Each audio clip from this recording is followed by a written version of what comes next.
Sou eu pra que o grande você nasce. Programa Mães Amorosas. Programa de responsabilidade do Ministério de Mulheres Evangélicas de Caetité.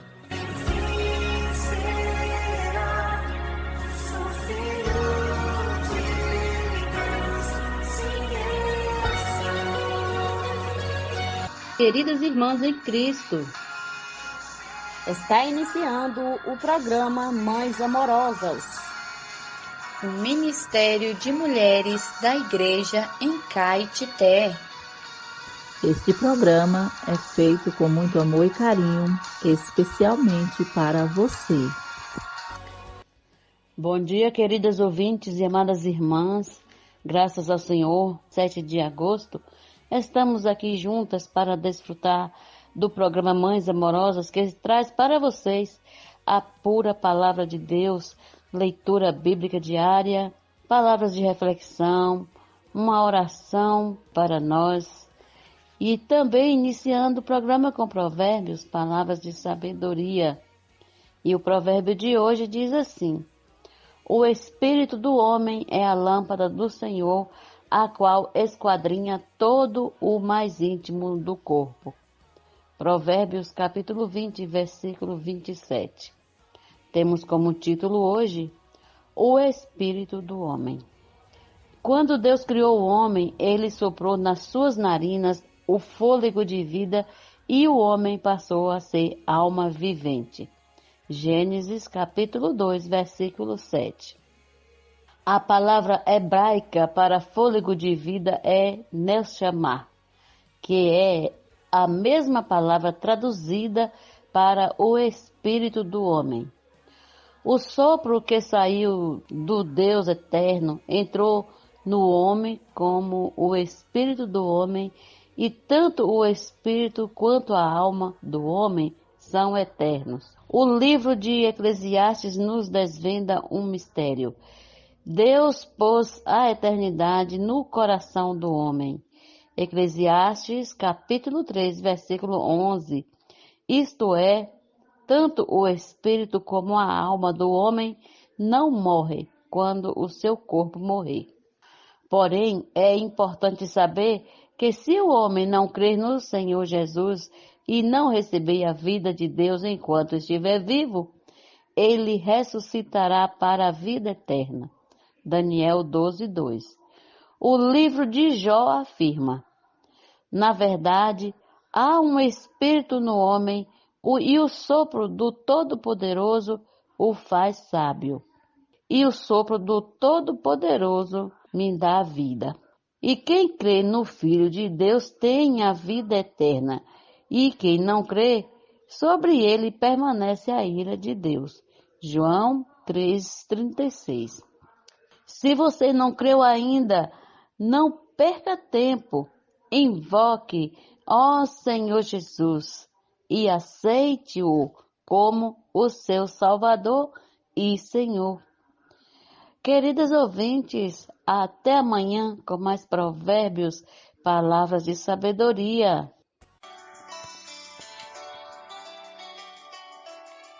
Alimento diário. Série Vida e Edificação. Autoria Pedro Dong. Leitura Lauriene Jesur.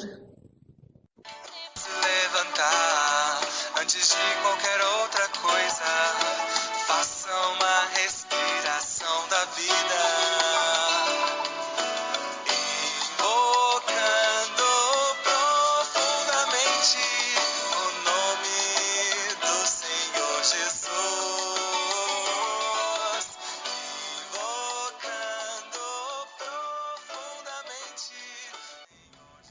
Um bom dia a todos. Iniciaremos a leitura do alimento diário. Leitura bíblica, Isaías, capítulo 42, versículo 5. Isaías, capítulo 55, versículo 10 a 11. João, capítulo 15, versículo 2. Colossenses, capítulo 3, versículo 16. Ler com oração. Tudo fez Deus formoso no seu devido tempo. Também pôs a eternidade no coração do homem, sem que este possa descobrir as obras que Deus fez desde o princípio até o fim. Eclesiastes capítulo 3, versículo 11. Um coração produtivo. Deus, Pai, é o agricultor e está interessado na condição do nosso solo, o coração, porque é nele que sua palavra é semeada. O coração do homem é composto de 3 funções de nossa alma, mais uma função do espírito, a consciência.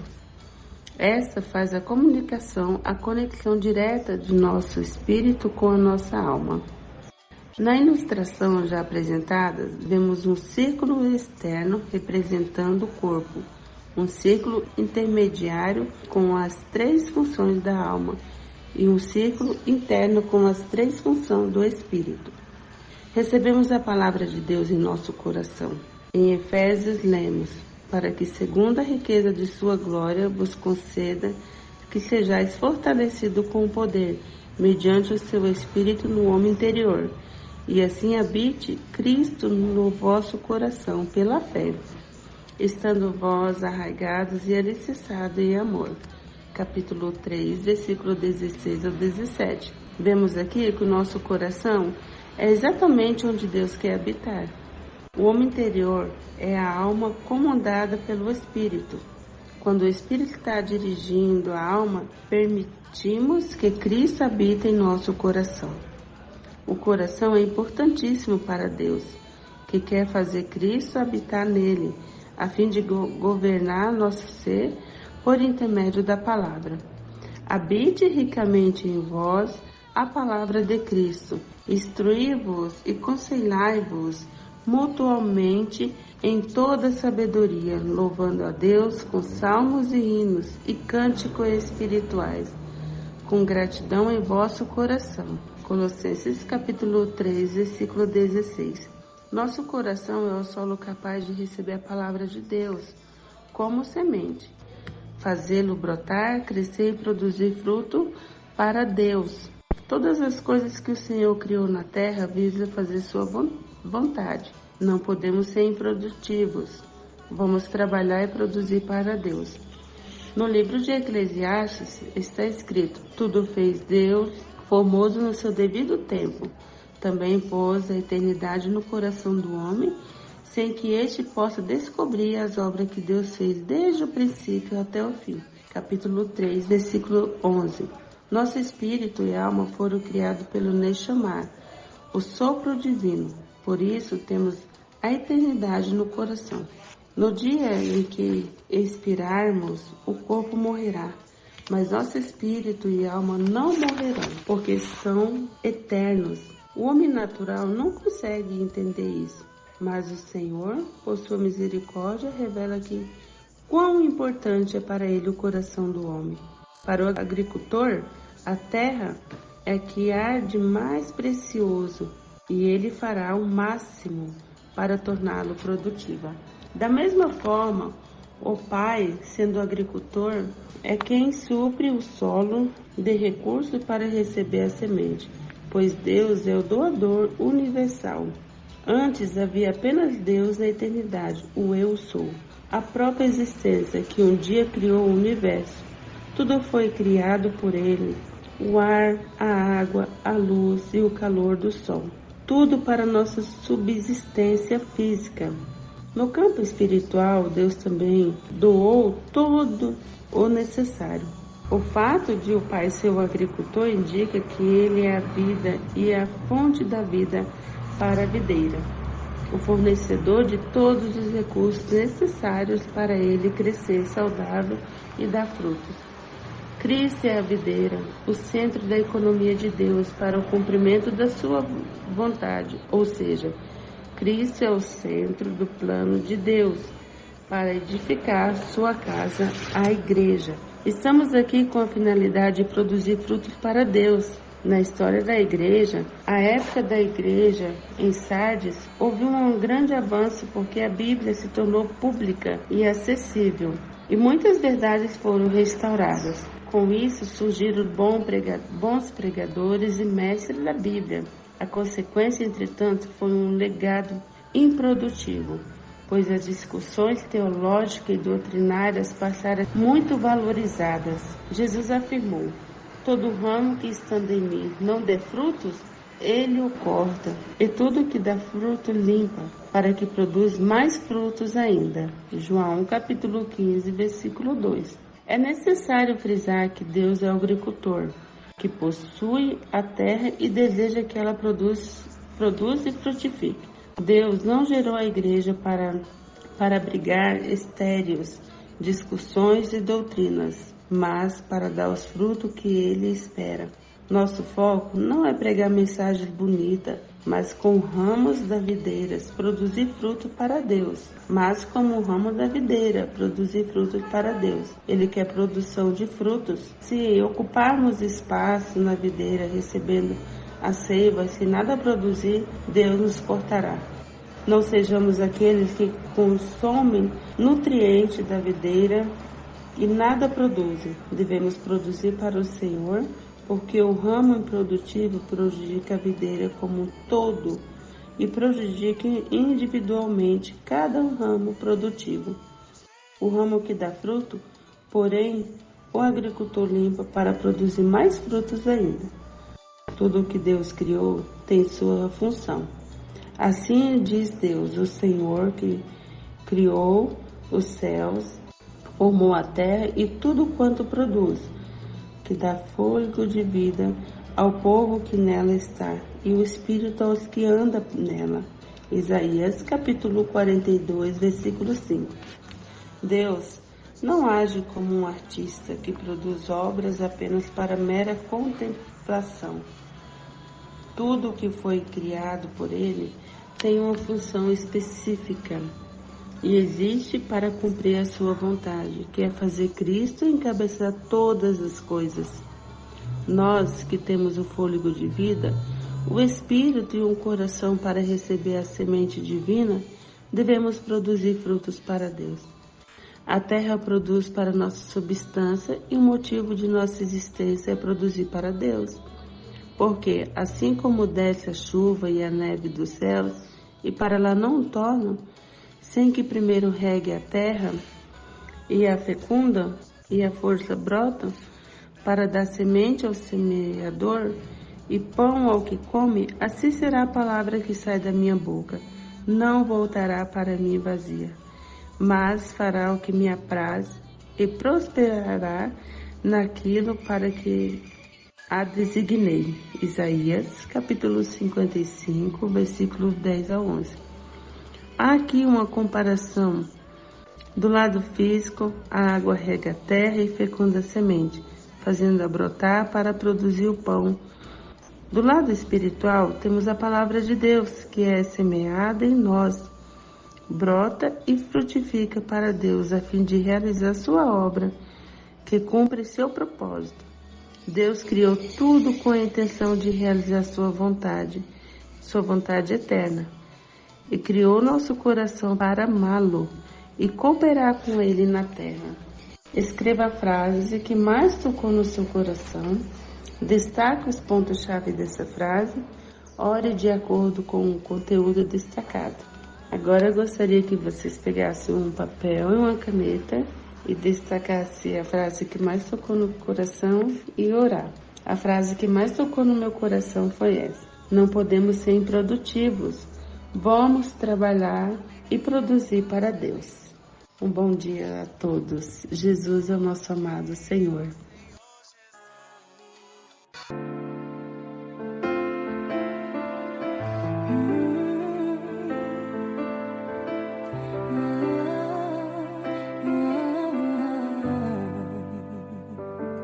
Bom dia, queridas irmãs, amadas ouvintes. Estamos começando com muita alegria no nosso coração, pelas vitórias que nós tivemos até aqui, né, irmãs? Pelas lutas, né, que sempre nos fortalece, não é verdade? Você passa pela provação, mas você fica mais forte do que antes, né? É isso aí.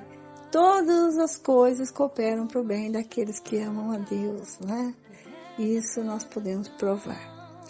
Senhor, nós te agradecemos pela palavra tão encorajadora, Senhor, que nós hoje podemos viver em ressurreição e vencer, Senhor, todas as batalhas, mesmo as mais difíceis, porque o Senhor é quem luta as batalhas por nós.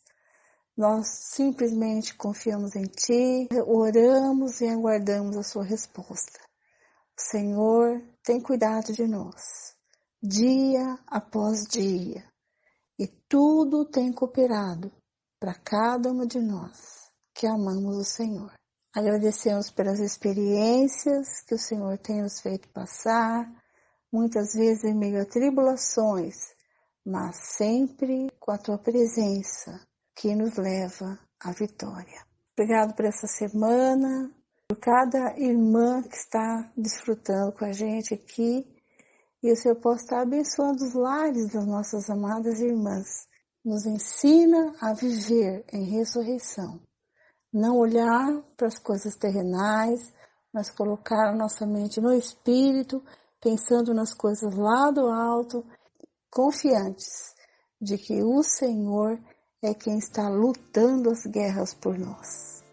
Pedimos pelo pão de cada dia, que não falte na mesa das irmãs, que o Senhor nos livre também de todo o mal. Obrigado pela saúde das irmãs, cuidando também dos seus lares, dos seus trabalhos e tudo que nós necessitamos. O Senhor é poderoso para suprir as nossas necessidades. Amém. Chegou a hora de deixar o que é impuro. Chegou o tempo de crescer e ser maduro. Quem vai lutar pra vencer gerar um filho varão. Eis-me aqui, não vou temer a ter teu chamado. Vou prosseguir, sempre buscar as coisas lá no alto. Obedecer, sem duvidar, murmurações eu deixo. Se não for teu, deixo pra trás, assim em Cristo cresço.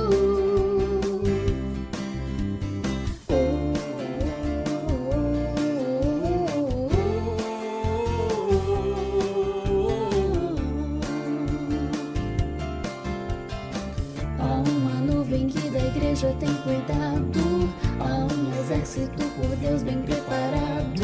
Quem pronto está para servir, trazer o reino de Deus. Com Cristo já não há lugar para indolência. Com alegria, entusiasmo e excelência.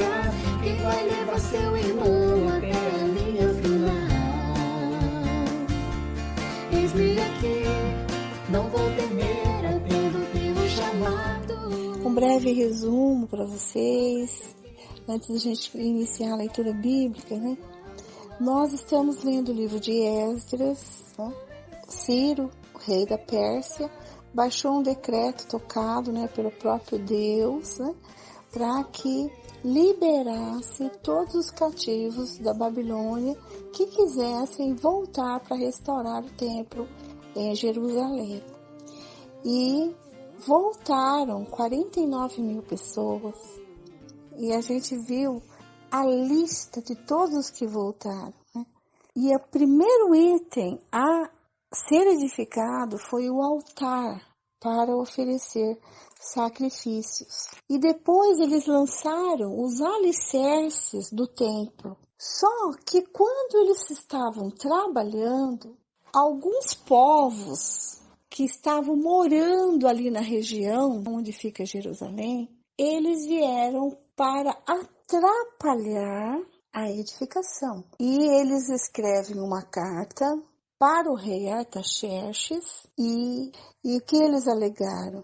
Que o rei não iria receber tributos, nem pedágios, se eles reconstruíssem a cidade de Jerusalém. Então o rei, quando ele recebe essa carta, ele dá autoridade para esses inimigos de Israel pararem a obra. Puxa, e agora você pensa assim, o Senhor abriu uma oportunidade para trazer o povo de volta. Muitos voltaram, com o coração de edificar o templo, edificar Jerusalém. E agora vai parar a obra? Será que Deus age assim? Não, Deus não age assim. Então hoje nós vamos ver o que o Senhor vai fazer a respeito disso aí, certo? Então quero que você fique comigo para a gente desfrutar juntos aqui, tá bom? Nós vamos ler Esdras, capítulo 5 e 6. Vamos ver o que o Senhor vai fazer pelo seu povo, né? As exortações de Ageu e Zacarias, capítulo 5, versículo 1. O profeta Ageu e o profeta Zacarias, filho de Ido, profetizaram aos judeus que estavam em Judá e em Jerusalém, em nome do Deus de Israel, que estava sobre eles. Então Zorobabel, filho de Sealtiel, e Jesua, filho de Josadaque, começaram a reconstruir a casa de Deus em Jerusalém. Os referidos profetas de Deus estavam com eles e os ajudavam. Nesse tempo, Tatenai, governador da região deste lado do Eufrates, e Setar-Bozenai e os seus companheiros vieram até eles e assim lhes perguntaram: quem deu ordens para vocês reconstruírem este templo e restaurarem esta muralha? Perguntaram mais: e quais são os nomes dos homens que estão construindo este edifício? Porém, os olhos de Deus estavam sobre os anciãos dos judeus, de maneira que não foram obrigados a parar, até que o assunto chegasse a Dario e viesse a resposta por carta sobre isso. Os adversários consultam Dario. Versículo 6. Eis a cópia da carta que Tatenai, o governador da região deste lado do Eufrates, com Setar-Bozenai e os seus companheiros, os afarsaquitas, que estavam deste lado do rio, enviaram ao rei Dario, na qual lhe deram um relatório nos seguintes termos: ao rei Dario toda a paz. Saiba o rei que nós fomos à província de Judá, ao templo do grande Deus, que está sendo construído com grandes pedras. A madeira está sendo colocada nas paredes, e a obra está sendo feita com diligência e avançando nas mãos deles. Perguntamos aos anciãos e assim lhes dissemos: quem deu ordem para vocês reconstruírem este templo e restaurarem esta muralha? Além disso, perguntamos também pelos nomes deles, para informar ao Senhor, para que pudéssemos enviar por escrito ao rei os nomes dos homens que são os chefes deles. Esta foi a resposta que nos deram: nós somos servos do Deus dos céus e da terra, e estamos reconstruindo o templo que há muitos anos tinha sido construído, o qual um grande rei de Israel construiu e terminou. Mas depois que os nossos pais provocaram o Deus dos céus a ira, ele os entregou nas mãos de Nabucodonosor, rei da Babilônia, o caldeu, o qual destruiu este templo e transportou o povo para a Babilônia. Porém, Ciro, rei da Babilônia, no primeiro ano do seu reinado, deu ordem para que esta casa de Deus fosse reconstruída. Também os utensílios de ouro e de prata da casa de Deus que Nabucodonosor tinha levado do templo de Jerusalém e colocado no templo da Babilônia, o rei Ciro os tirou de lá e foram dados a um homem cujo nome era Sesbazar, a quem tinha nomeado governador. E a quem disse: pegue esses utensílios, vá e leve-os ao templo de Jerusalém, e que a casa de Deus seja reconstruída no seu antigo lugar. Então veio dito Sesbazar, lançou os fundamentos da casa de Deus em Jerusalém. E daí para cá, o templo tem estado em construção, mas ainda não está acabado. Agora, se parecer bem ao rei, que se busque nos arquivos reais, na Babilônia, se é verdade que há uma ordem do rei Ciro para reconstruir essa casa de Deus em Jerusalém. E que o rei nos faça saber a sua vontade quanto a isso. Então, essa foi a carta que os adversários mandaram para o rei Dario, tá? Agora vamos ver o que Dario fez. O decreto de Dario, capítulo 6, versículo 1. Então o rei Dario deu ordem e foi feita uma busca nos arquivos reais da Babilônia, onde se guardavam os documentos. Em Ecbatana, a fortaleza que está na província da Média, se achou um rolo e nele estava escrito um memorial que dizia assim: o rei Ciro, no primeiro ano do seu reinado, baixou o seguinte decreto: com respeito à casa de Deus em Jerusalém, ela deve ser reconstruída para ser um lugar em que se ofereçam sacrifícios. Os seus fundamentos serão firmes. A sua altura será de 27 metros e a sua largura será de 27 metros, com 3 carreiras de grandes pedras e uma carreira de madeira nova. As despesas serão pagas pelo palácio real.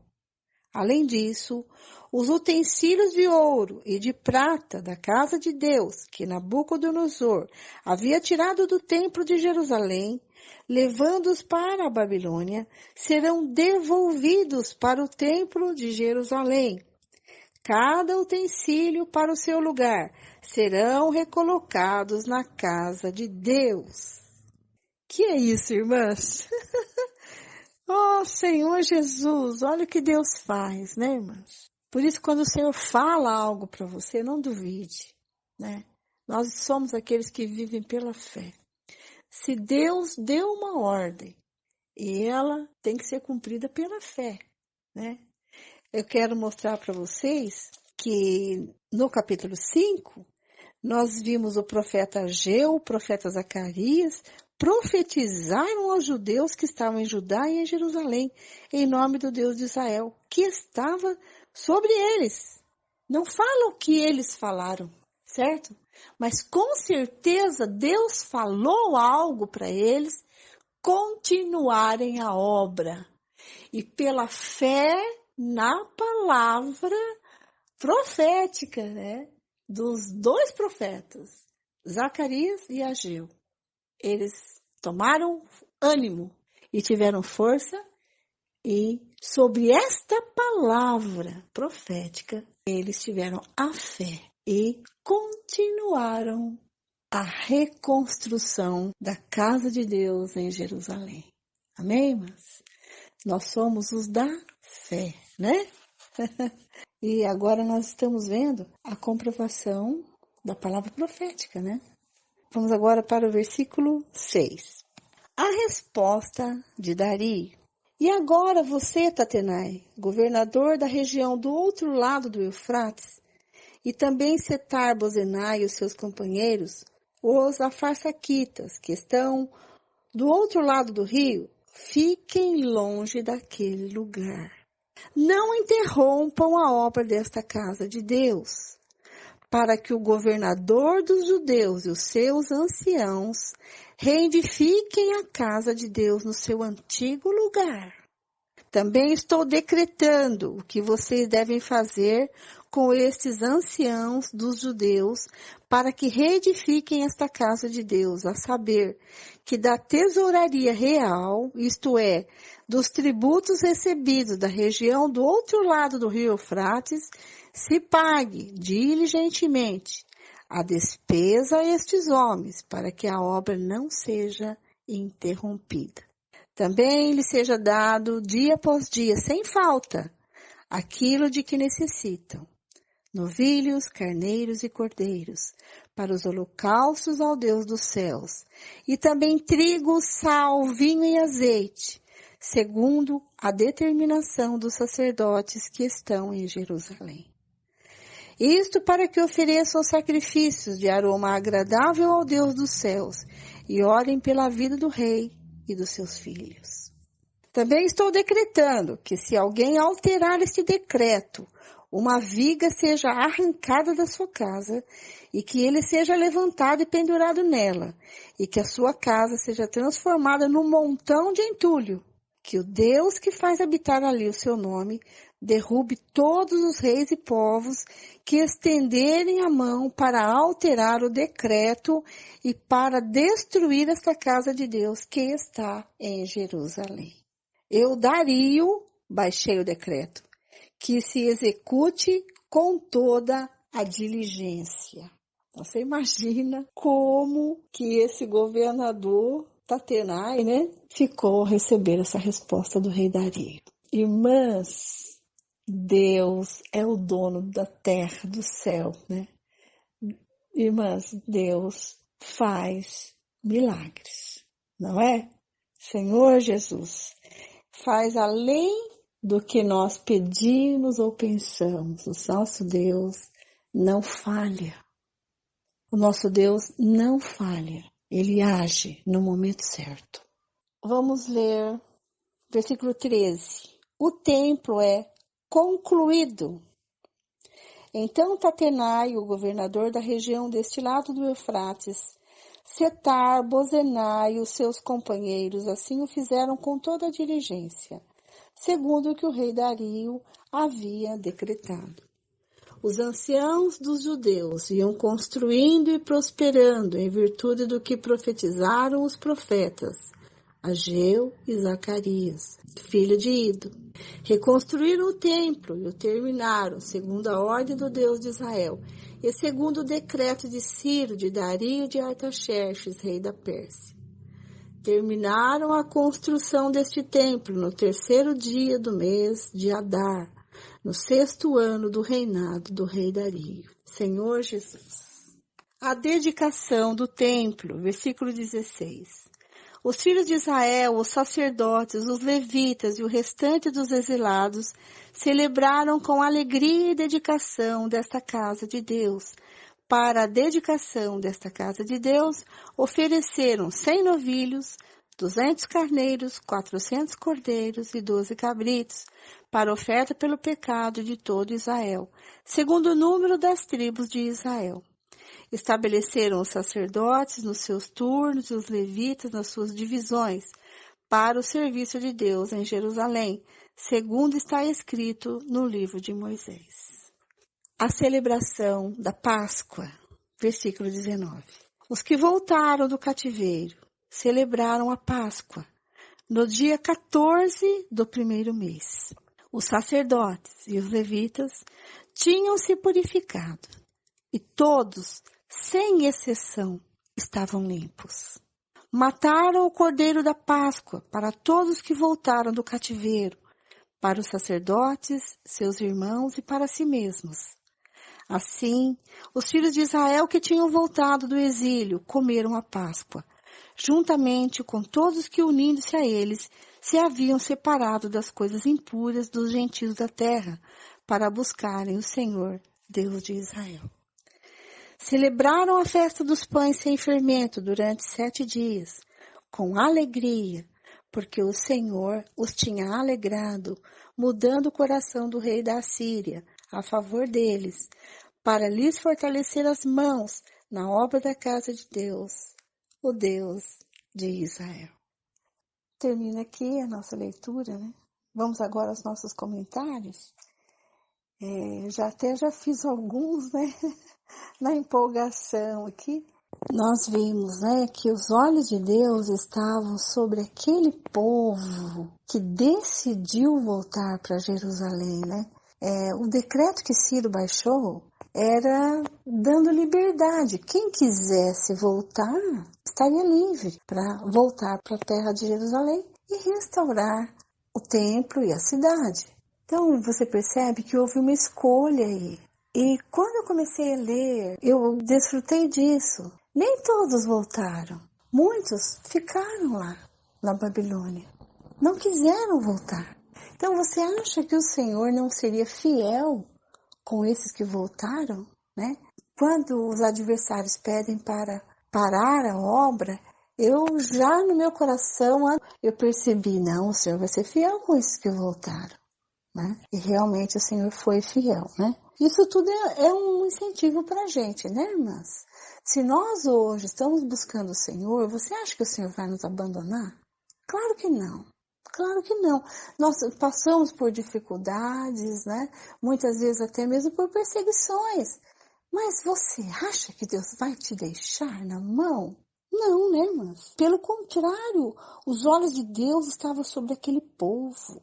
Quando Ageu e Zacarias profetizaram aos anciões, eles ficaram motivados e imediatamente começaram a reconstrução pela fé nesse Deus todo-poderoso, né? Nós podemos ver o cuidado de Deus também na decisão de Dario. Além de permitir que eles construíssem, continuassem a reconstrução, ele baixa um decreto para prover fundos para a reconstrução e também para os sacrifícios diários. Dario também pede para que o povo judeu ore por ele e pelos seus filhos. Então mostra que ele conhecia esse Deus Todo-Poderoso e o temia, a ponto de pedir que rogassem por eles, né? E ele ainda deu ordem para que o governador não incomodasse o povo judeu, que eles pudessem reconstruir livremente. Concluíram a obra e ofereceram sacrifícios e celebraram a Páscoa, exatamente no dia certo, no 14º dia do primeiro mês. Eles fizeram uma grande festa, celebrando a festa dos pães asmos, que duravam 7 dias, com muita alegria, porque o Senhor os tinha alegrado, né? Todos os sacerdotes estavam puros para celebrarem a Páscoa. Isso também me chamou muita atenção, né? É a dedicação, todo o povo, né? Até mesmo os estrangeiros, aqueles que estavam no meio deles ali, se converteram a Deus, né? Até mesmo eles podiam participar da Páscoa. Então isso mostra que eles estavam puros também, senão eles não poderiam participar. Então veja bem, que fidelidade, né? O povo fez um trabalho pela fé, né? O povo não se deixou abater, confiou na palavra de Deus através dos seus profetas, voltaram à reconstrução do templo, crendo de que o Senhor daria a solução para eles, e a resposta veio através do rei Dario, né? Continuassem a reconstrução do templo. Então, o Senhor realmente foi fiel com este povo que voltou para a edificação do seu templo, né? Amadas, maravilhoso o texto de hoje. Eu fui muito encorajada. Espero que você traga isso para a sua vida. Deus jamais vai abandonar aqueles que se voltam para Ele. Amém? É isso aí. Hoje nós estamos edificando a igreja e os olhos do Senhor estão sobre nós e Ele jamais nos abandonará. Então, toda vez que você se sentir desmotivada, lembre-se disso. Os olhos do Senhor estão sobre aqueles que o temem. Amém? E Ele nunca vai te abandonar. Creia nisso e celebre com alegria as festas ao Senhor. Amém? É isso aí. Fiquem agora com a Marlene, que dá continuidade à nossa leitura bíblica com Salmos, Provérbios e primeira carta aos Coríntios. Deus abençoe todos vocês, irmãs. Fé, coragem e vamos continuar a nossa edificação da igreja. Amém? Jesus é o Senhor. Bom dia, queridas ouvintes e amadas irmãs. Continuando com a leitura bíblica, hoje vamos ler Salmos capítulo 29, Provérbios capítulo 20, versículos 26 e 27 e a primeira carta de Paulo aos Coríntios capítulo 3. Começando com Salmos. A poderosa voz de Deus, Salmo de Davi. Deem ao Senhor, ó filhos de Deus, deem ao Senhor glória e força. Deem ao Senhor a glória devida ao seu nome. Adorem o Senhor na beleza da sua santidade. Ouve-se a voz do Senhor sobre as águas. O Deus da glória troveja. O Senhor está sobre as muitas águas. A voz do Senhor é poderosa. A voz do Senhor é cheia de majestade. A voz do Senhor quebra os cedros. Sim, o Senhor despedaça os cedros do Líbano. Ele faz o Líbano saltar como um bezerro e o Monte Hermon pular como um boi selvagem.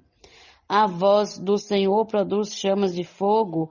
A voz do Senhor faz tremer o deserto. O Senhor faz tremer o deserto de Cádiz. A voz do Senhor faz da cria as costas e desnuda os bosques. E no seu templo todos dizem glória. O Senhor governa os dilúvios, como rei, o Senhor governa para sempre. O Senhor dá força ao seu povo, o Senhor abençoa o seu povo com paz. Agora vamos ler Provérbios capítulo 20, versículos 26 e 27. O rei sábio peneira os maus e faz passar sobre eles a roda. Versículo 27.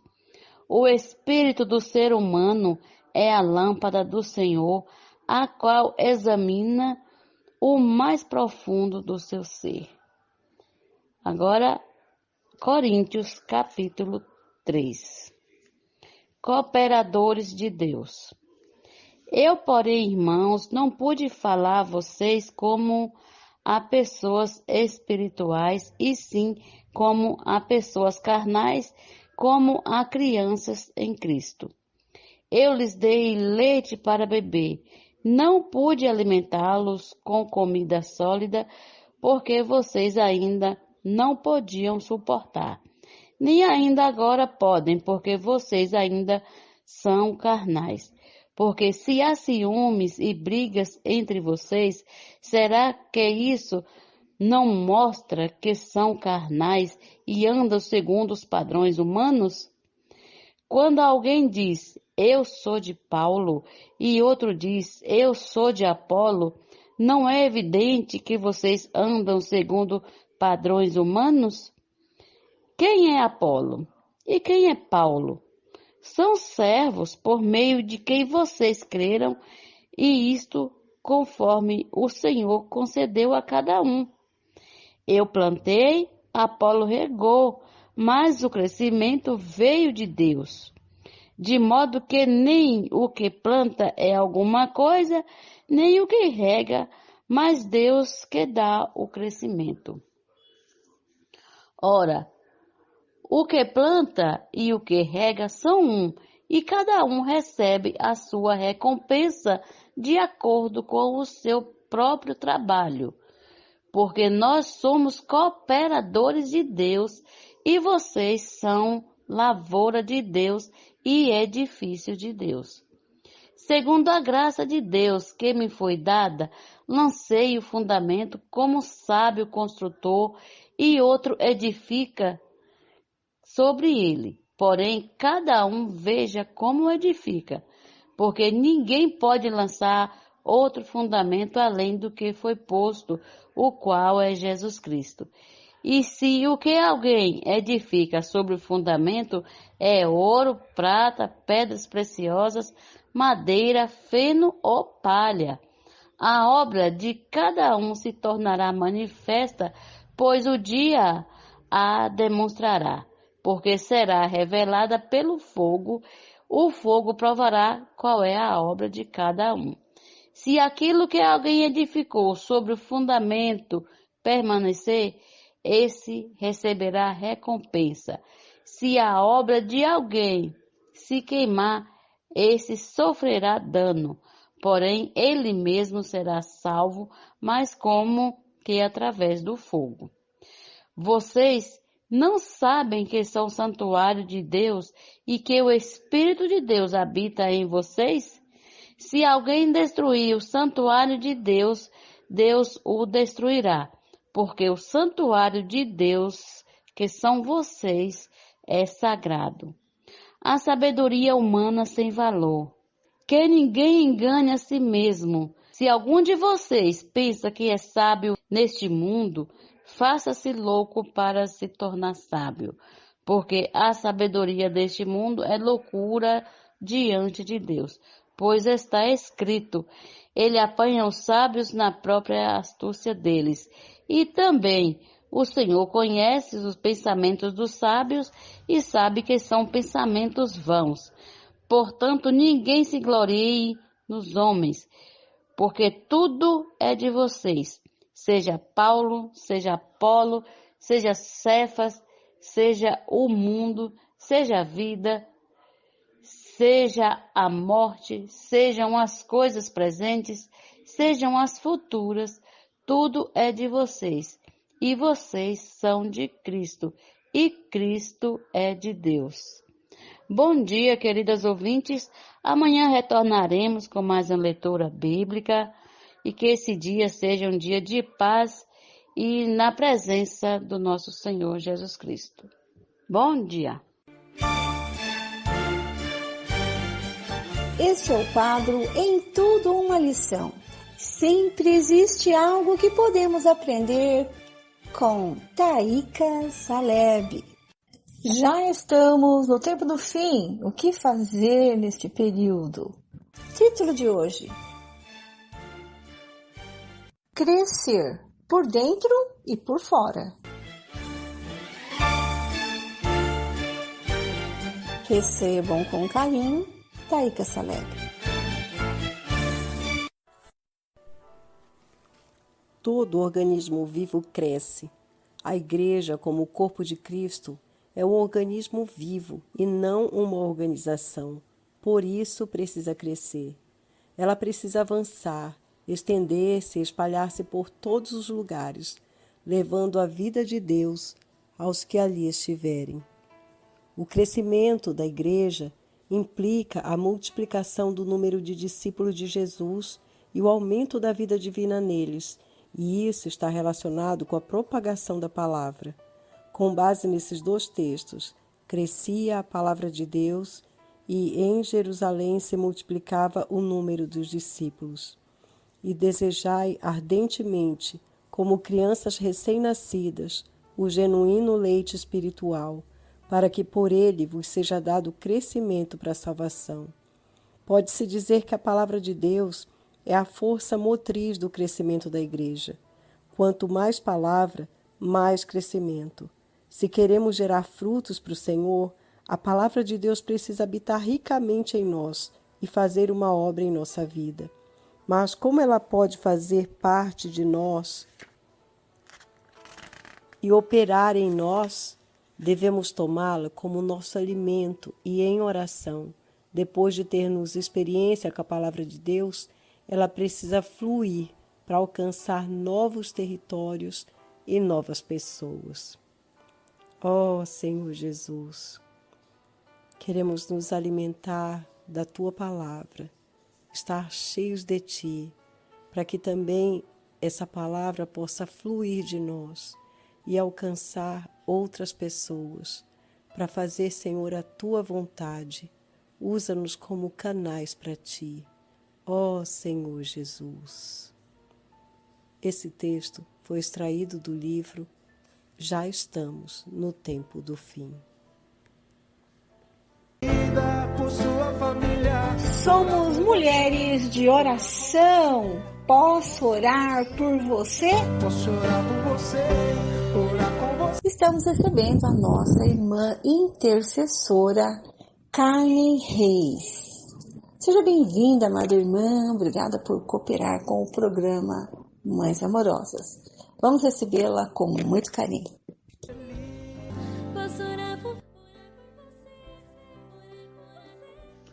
Ó Senhor Jesus, ó Senhor Jesus, ó Senhor Jesus, neste dia, Senhor, queremos te render graças por tudo que tu és para nós, por tudo que tu fez por nós. Obrigado por tão grande amor. Ó, tu morreu por nós, sendo nós ainda pecadores. Tu nos amou, Senhor, e assim mesmo se entregou por nós. Tu nada exigiu de nós, mas simplesmente nos amou. Nesse dia te louvamos pelo poder da tua ressurreição. Oh, aleluia, Senhor, que tu não está na morte, hoje tu está vivo, tu és vida dentro de nós. Te engrandecemos, Senhor, porque tu soprou o Espírito que dá vida e hoje tu entrou em nós. Te louvamos pela vida da ressurreição. Abençoe cada ouvinte. Ó Senhor Jesus, ó que o teu poder de ressurreição, Senhor, se manifeste na vida de cada ouvinte. Ó, segundo a necessidade de cada uma, aquelas que estão enfermas, Senhor, que o teu poder da vitória possa curá-la, ó, possa dar paz, possa dar alegria, possa dar descanso para as nossas ouvintes. Ó Senhor Jesus, tu tanto amou o mundo de tal maneira que assim mesmo se entregou. Ó Senhor Jesus, visite a casa das nossas ouvintes, dando a tua bênção, dando a tua paz, dando a tua segurança, sustentando cada uma no teu grande amor. Louvado seja o nome do Senhor. Também abençoe nossas irmãs. Ó, Senhor, nossas queridas irmãs. Que nossas irmãs possam estar agora desfrutando o poder da ressurreição.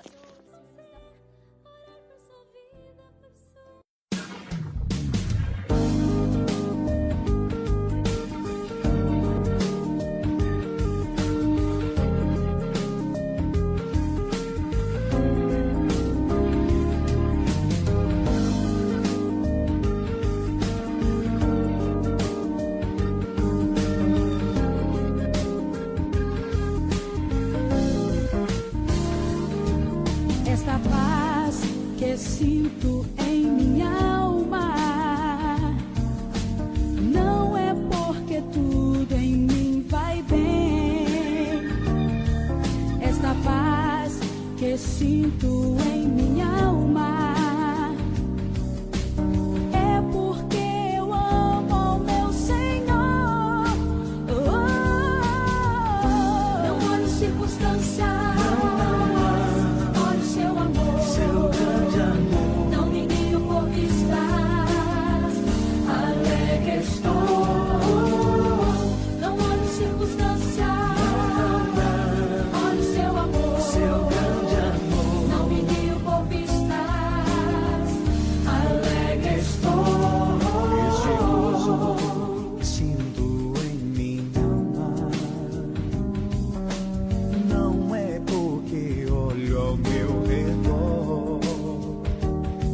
Este gozo sinto em minha alma, é porque eu amo ao meu Senhor. Não olho circunstâncias.